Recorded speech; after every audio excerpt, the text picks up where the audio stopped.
Hello everyone and welcome back. As you are aware, patch 6.3 releases on the 28th. I've had a little bit of early access to it and I've already discussed the Greenkins and the Lizardmen, but something else has also come in here. A certain amount of heroes and one lord option for the Greenskins finally got a little bit of a facelift in terms of skills that they didn't get during Omens of Destruction. So with this video, what we're going to do is we're going to go over that because, yeah, I mean, Greenskins are fun. So we're going to start off with the Black Orc War Boss, now sporting two unique skill lines using the method, which I'm not too keen on, the whole you pick one from each. It does mean that you are able to tailor your character around, but yeah, you know, you're still missing out on a bunch of skill points.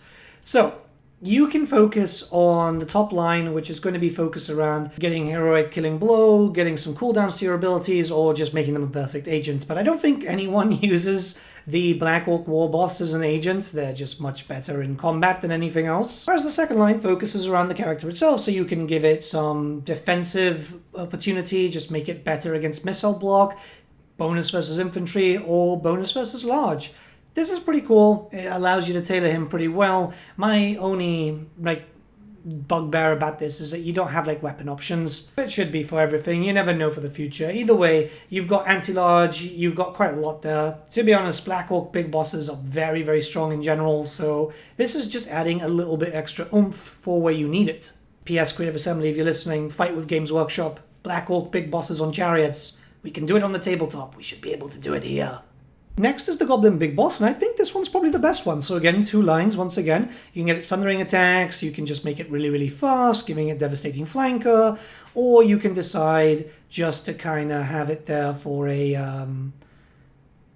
silencer, I guess, which is kind of weird for a Goblin Big Boss. But yeah, you know, war paint and stuff like that, it exists with the Greenskins. It's the second line which does it best, because depending what you pick, you can actually have it to buff up either your Wolf Riders, your artillery, or your chariots. So again, if you're theming your armies, which I don't know about you guys, but I really like to do, it's a pretty cool system.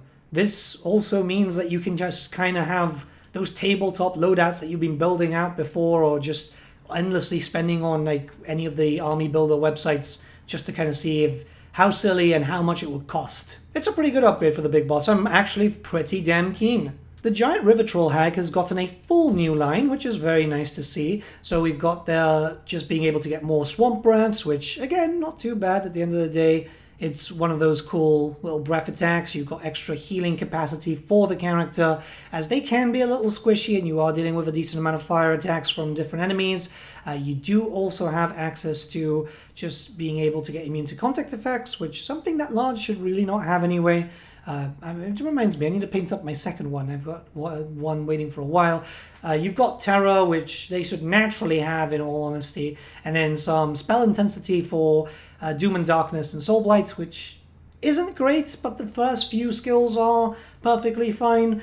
It's a bit of touch and go here, but ultimately extra skills is always good to have, so I'm not really going to knock it. At the end of the day, a lot of these characters could always do a little bit more flavor rather than just spending a bunch of skills on the blue line that you're never really going to use.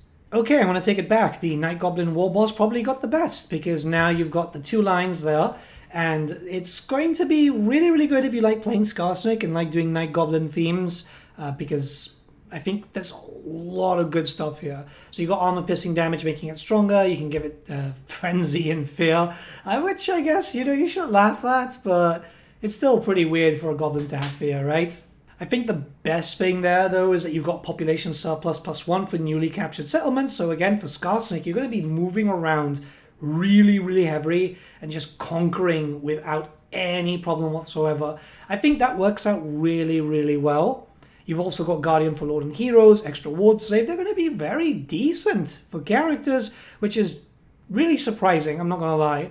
So there's also just the bottom line. The first part just increases the bonus versus infantry for nasty skulkers, but also gives you smoke bombs for your lords and heroes in that army. You've got the second part, which is going to boost up your night goblins, actually making them really strong, plus 15% is, I mean, really strong for fanatics, maybe too strong. And then armor piercing damage +1 for all goblins and night goblin units in Lord's army. So you can stack this up. You can stack this up pretty heavily. Keep in mind that that also affects the mounted units.